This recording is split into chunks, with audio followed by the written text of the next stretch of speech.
है news nation और आप देख रहे हैं नेशन एजेंडा रमेश भट्ट के साथ। नमस्कार। लॉ कमीशन ने देश के जनमानस के सामने 16 सवाल रखे हैं और ये 16 सवाल समान आचार संहिता से जुड़े हैं, लेकिन मुस्लिम पर्सनल लॉ बोर्ड ने साफ तौर पे कहा है कि ट्रिपल तलाक के मामले को आगे रख दरअसल सरकार देश में समान आचार संहिता को लागू कराना चाहती है और ये एक तरह से मुसलमानों के खिलाफ साजिश है। लेकिन ये 16 सवाल केवल मुस्लिम समुदाय से नहीं जुड़े हैं, ये हिंदू समुदाय, क्रिश्चियन समुदाय से भी जुड़े हैं। तो फिर इस पर राजनीति क्यों? आज नेशन एजेंडा का यही है मुद्दा। लेकिन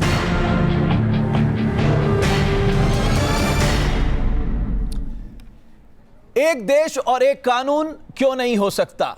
इस देश में संविधान से चीजें चलती है, लेकिन जब बात शादी, तलाक या उत्तराधिकार की आती है तो अलग अलग समुदाय के अलग अलग कानून हैं। सरकार चाहती है कि सभी में एक कानून लागू हो, एक व्यवस्था लागू हो, लेकिन ऐसा करने को लेकर all India Muslim personal law board नाराज है। उसका कहना है दरअसल ट्रिपल तलाक के बहाने सरकार समान आचार संहिता को लागू करवाना चाहती है। इसी को लेकर लॉ कमीशन ने 16 सवाल रखे हैं सामने, जिनका जवाब 45 दिन में मांगना है। लेकिन आइए सबसे पहले आपको दिखाते हैं कि अलग अलग लोगों का इस महत्वपूर्ण विषय पे क्या कुछ कहना है।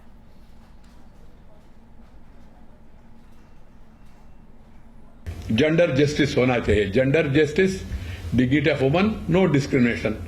इश्यू इतना ही है, इसमें राजनीति को लाना, इसमें वहां सीमा के संदर्भ में सरकार क्या कर रहे है उसके बारे में व्याख्या करना, जैसा पॉलिटिकल पार्टी से व्याख्या करते, और प्रधानमंत्री का नाम लाना।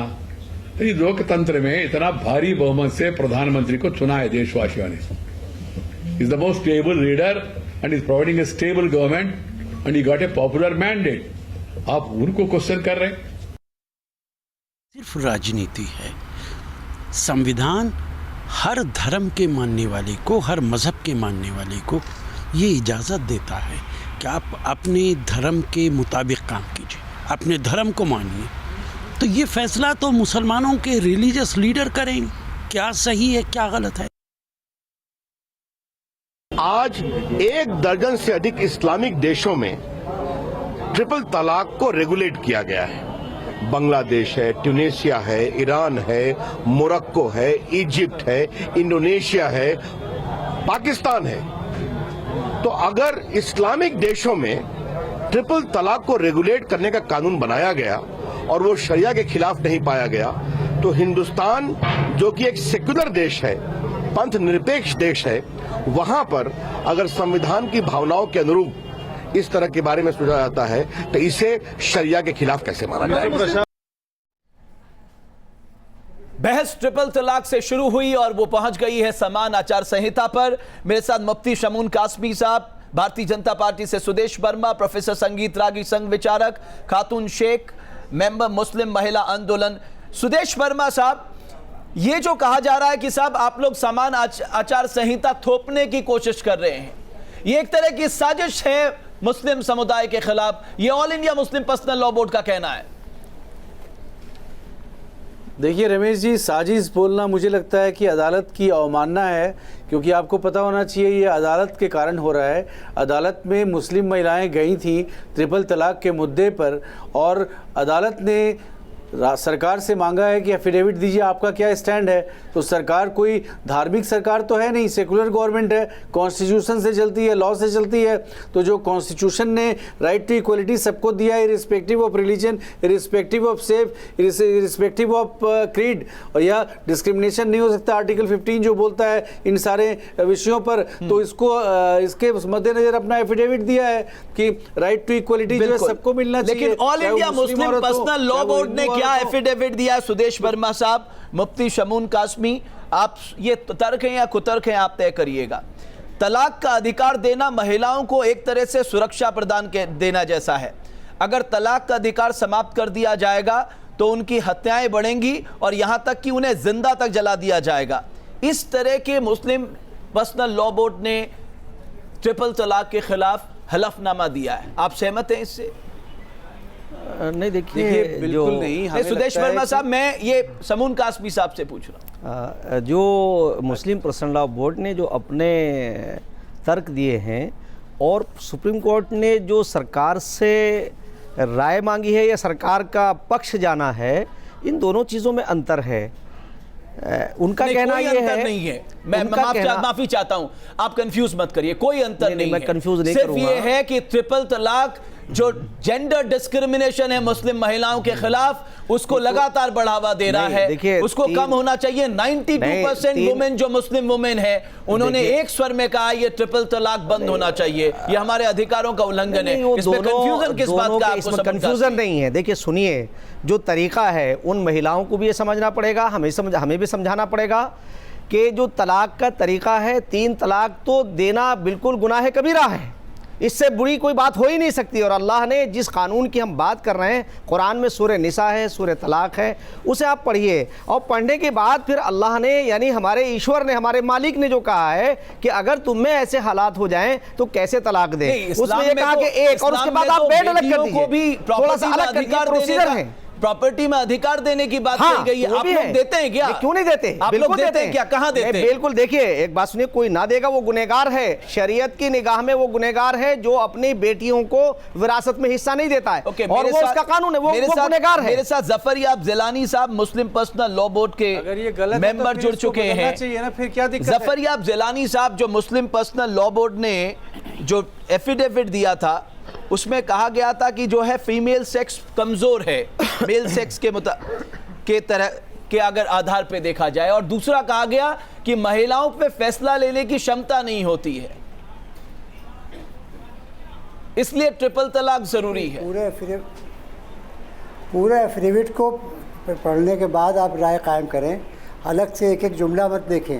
पूरा एफिडेविट जो है वो उसको पढ़ें, उसमें लिखा हुआ है कि जो शरीयत का कानून है वो कुरान और हदीस पर बेस्ड है, और उसमें अल्लाह ताला ने औरतों को जो हुकूक दिए हैं वो किस दुनिया में कहीं पर भी पहले नहीं दिए गए थे, और आज भी वो सब हुकूक जो हैं वो किसी तरह से कम नहीं हैं।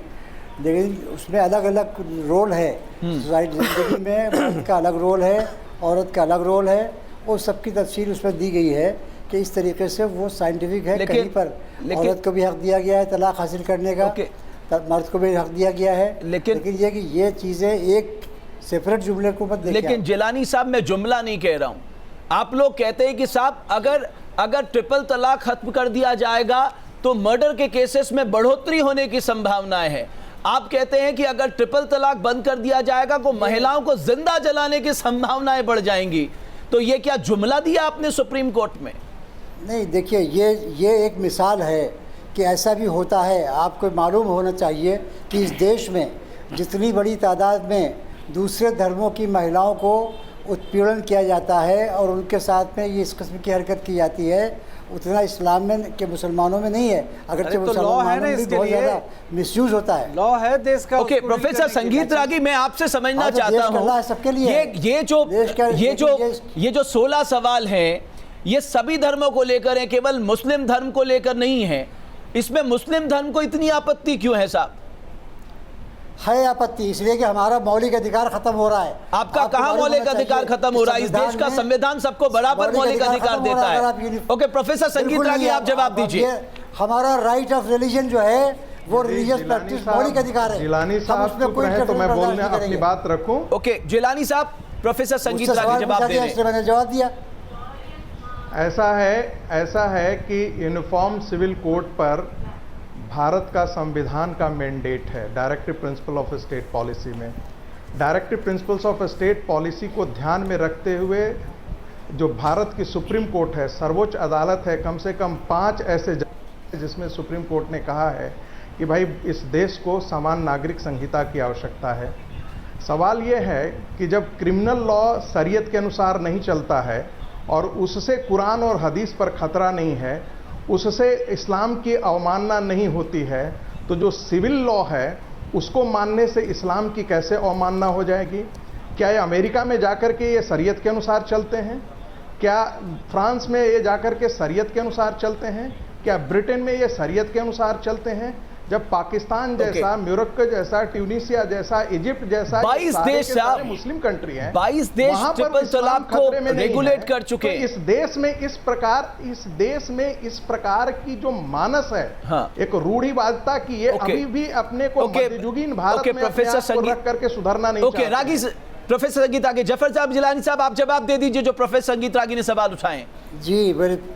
जी मैं आपको बताऊं कि भारत का संविधान बनाने में जिन फ्रीडम फाइटर्स का रोल रहा है, उन्होंने जंग आज़ादी को सामने रख के और ये कहा है, बार बार कहा कि यहाँ पर तमाम धर्मों को आज़ादी होगी, और ये 1937 का कानून है इस देश का, शरीयत एप्लीकेशन एक्ट, अमेरिका में नहीं है। अमेरिका की जंग की आज़ादी मुसलमान हिंदुओं ने मिलकर नहीं लड़ी थी। जिलानी साहब 22 देशों का एग्जाम्पल देखिए ना, जिन 22 देशों ने ट्रिपल तलाक को खारिज कर दिया, क्या वो कमजोर मुसलमान है, आप ज्यादा मजबूत मुसलमान है क्या? सुनना नहीं चाहते तो आप हमको मत सुनिए, सही रखिए। आप मेरी बात सुनिए, हमने आपकी बात सुनी थी, हमारी बात सुनिए पहले। आप हमारे एंकर साहब, रमेश साहब, अगर आपको हमारी बात सुनना नहीं तो आप हमको अलाउड कर दीजिए। नहीं सुनिए रमेश साहब, जिलानी साहब बोलिए। आप जिसे हमको बोलने दीजिए पहले, हमारा जवाब आने दीजिए, हमारा जवाब आने दीजिए। ये तरीका मुनासिब नहीं है कि आप हमको बोलने में रोक देते हैं। आप हमारी बात सुनिए, आपके अंदर ये बर्दाश्त होना चाहिए, ये जमहूरी मुल्क है। आप हमारी बात सुनिए, अगर आप हमारी बात नहीं सुनते हमें शौक नहीं है। प्रोफेसर जिलानी, हमारी बात रमेश साहब, जिलानी एक मिनट में आ रहा हूं आपके पास। हमको क्यों बुलाया? प्रोफेसर जिलानी मेरी बात सुनिए, मैं आपको मौका दूंगा। खातून शेख जी, आपको लगता है यूनिफॉर्म सिविल कोड पे सरकार को आगे बढ़ना चाहिए? जब डिस्क्रिमिनेशन हो रहा है तो वहां पर सरकार जरूर सामने आएगी कि महिलाओं के साथ डिस्क्रिमिनेशन लिंग के आधार पर नहीं हो सकता।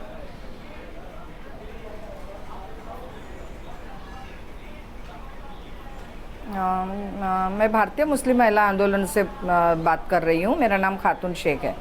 पहले तो मैं ये बोलूँगी, जो यूनिफॉर्म सिविल कोड है इसकी तो हमने मांग की नहीं है, लेकिन हाँ जो ज़बानी तलाक, जो 3 तलाक है, इसको रद्द करने की बात ज़रूर की है, क्योंकि ये औरतों के साथ ये बड़ा अत्याचार है कि जहाँ औरतों को एक ही जमात में बैठ के वहीं पे एक ही बैठक में उसको 3 तलाक दे दी जाती है, उसको ज़बानी तलाक दे दी जाती है। हमारे मुफ्ती परसल्ला बोर्ड के मौलाना अभी क्यों जागे हैं? पहले वो क्यों नहीं जागे थे? आज वो क्यों सिग्नेचर ले रहे? पहले लोगों ने नहीं सोचा कि इतनी सिग्नेचर लेके लोगों से पूछा जाए।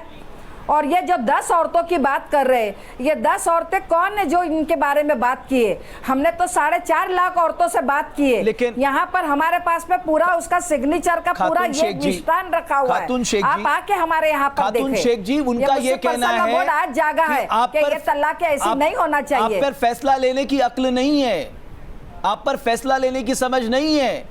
अगर ट्रिपल तलाक खत्म हो गया तो महिलाओं को जिंदा जलाने की प्रथा बढ़ जाएगी। हाँ, आपके मर्डर होने लगेंगे। रमेश जी, नहीं, ये तो गलत है। हम तलाक बंद करना नहीं चाहते, हम तलाक बंद करना नहीं चाहते। तलाक को तरीके से तलाक दिया जाए। जो 3 महीने में जो एक बार जो तलाक देके जो दूसरे बार समझौते का मौका मिलता है, तीसरे बार उसको तलाक देनी चाहिए, ताकि उसको पता चले कि भाई हाँ अब इस बीच में हमारा समझौता होगा या सुदेश वर्मा साहब, अगर ये पे जाता यूनिफॉर्म सिविल कोड एक पॉलिटिकल एजेंडा नहीं होना चाहिए। अगर आपको लगता है, जैसा कि रागी साहब ने कहा, ये डायरेक्टिव ऑफ स्टेट पॉलिसी में आता है, इस पर आगे बढ़ना चाहिए सरकार को। देखिए रमेश जी, इतना जान लीजिए कि आज के दिन यूनिफॉर्म सिविल कोड मुद्दा है ही नहीं। ये मुद्दा कौन बना रहा है? मुद्दा बना रहा है all India Muslim personal law board. क्यों बना रहा है? क्योंकि ट्रिपल तलाक के मुद्दे पर अंदर से आवाज आई है। अपने महिलाओं को, जो इनकी माँ बहन बेटी हैं, क्या उनको वो राइट टू इक्वलिटी डिनाई करेंगे? ये मुद्दा है। ये मुद्दे से भागकर वो यूनिफॉर्म सिविल कोड की बात कर रहे हैं। वो अभी मुद्दा नहीं है कि देखो बीजेपी ऐसा करना चाह रही है सब कम्युनिटी को जोड़ने के लिए और फिर से इक्वलिटी का राइट डिनाई करने के लिए। मुद्दा ये है, मुद्दा को भटकाने की कोशिश कर रही है। चलिए, अब मुद्दा कौन भटका रहा है, लेकिन राइट टू इक्वालिटी और राइट टू रिलीजन के बीच में आपस में एक तालमेल बिठाने की जरूरत है। लेकिन ट्रिपल तलाक को लेकर 92% महिलाएं, जो मुस्लिम महिला आंदोलन की महिलाएं हैं, उन्होंने जो सर्वे किया था, 92% महिलाओं ने एक स्वर में, एक आवाज में कहा था कि यह ट्रिपल तलाक गैर कानूनी है, गैर इस्लामी है, इसको तत्काल प्रभाव से रद्द किया जाना चाहिए। यहां पर रुकने कुछ पलों के लिए।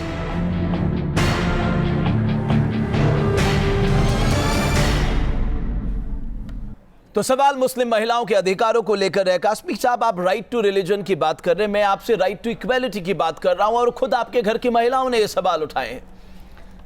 नहीं, देखिए, मैं आपसे बता दूं कि उन महिलाओं ने सवाल नहीं उठाए हैं। उन्होंने ये कहा है इस कुप्रथा को रोका जाए। ये जो 3 तलाक तलाक तलाक कह करके उन बच्चों को सड़क पे ला देते हैं, उन नादानों को, उससे रोकने की बात और है। उनके भरण पोषण की किसी को चिंता नहीं है। देखिए, उनके भरण पोषण की यही तो काम करना चाहिए था मुस्लिम तंजीमों को, मुस्लिम पर्सनल लॉ बोर्ड को यही काम करना चाहिए था कि वो अवेयरनेस पैदा करके वो ये कह देता है कि इन महिलाओं में अक्ल नहीं है।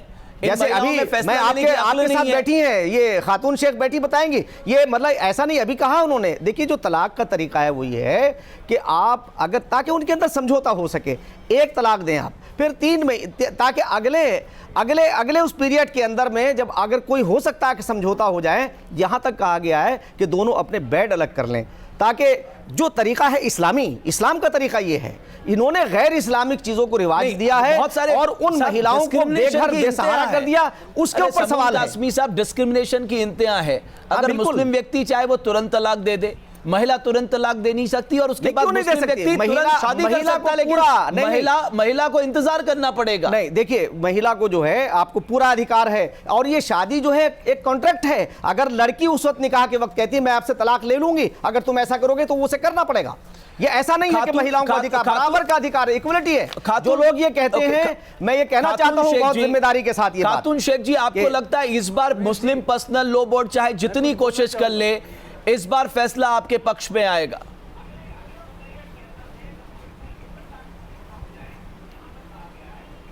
बिल्कुल, क्योंकि हमने 2012 से इसकी जदोजहद की है, हर मुस्लिम तंजीमों से जाकर बातचीत की है, लेकिन किसी ने भी इस बात पे गौर नहीं किया। सबको ऐसा लग रहा था कि बस हमारी दुकान चालू है, रहने दो, औरतें सड़क पे आती है, रहने दो, और उनके बच्चे बिखर जा रहे हैं, होने दो। इनको कोई परवाह नहीं है, क्योंकि इन्होंने उनके घरों में जाकर नहीं देखा है, उन्होंने वैसे उनके दफ्तरों में वैसे केस नहीं आए हैं जो आज हमारे औरतों की शरिया अदालत में जो केस आते हैं। मैं 25 साल से काम कर रही हूँ, कब तक हम सुनते रहेंगे? प्रोफेसर संदीप ग्लादी, 10 सेकंड आपके पास। आपको लगता है इस बार सरकार गंभीर है यूनिफॉर्म सिविल कोड को लेकर? दारुल क़ज़ाओं की गलतियां हो सकती हैं, इसमें इस्लाम की गलती नहीं है। प्रोफेसर आगी, ये दारुल क़ज़ाओं का तरीका गलत है। अगर वो दारुल क़ज़ा गलत काम कर रही तो उन्हें सही करने की जरूरत है, और ये काम करना चाहिए था। आपको भी हमारे मिलकर के काम करना चाहिए। ऐसा है रमेश जी कि संविधान की जो प्रस्तावना है और फंडामेंटल राइट्स है, 2 ही ऐसे एस्पेक्ट हैं जिसके परिदृश्य में हम किसी भी कानून को या किसी भी और संविधान के दूसरी धाराएं हैं उनका हम विश्लेषण करते हैं। सवाल यह है कि महिलाओं का जो इंडिविजुअल राइट्स है, उनकी जो लिबर्टी प्रिंसिपल्स है, बिल्कुल, क्या शरीयत के अनुसार हाका जाएगा या संविधान के अनुसार हाका जाएगा? अंदर कोडिफाइड किया गया था, और वह भी जिसे हम डिवाइन नहीं मानते थे। मनुष्य के द्वारा जो चीज कोडिफाई किया गया है वह डिवाइन हो ही नहीं सकता है। मेरे पास समय समाप्त हो गया। जिस देश में चर्चा चल रही है यूनिफॉर्म सिविल कोड को लेकर, वहां all India Muslim personal law board को शक है, उसे साजिश नजर आ रही है, लेकिन बड़े तादाद में लोगों का यह कहना है कि एक देश एक कानून होना चाहिए। बहुत बहुत शुक्रिया आपका।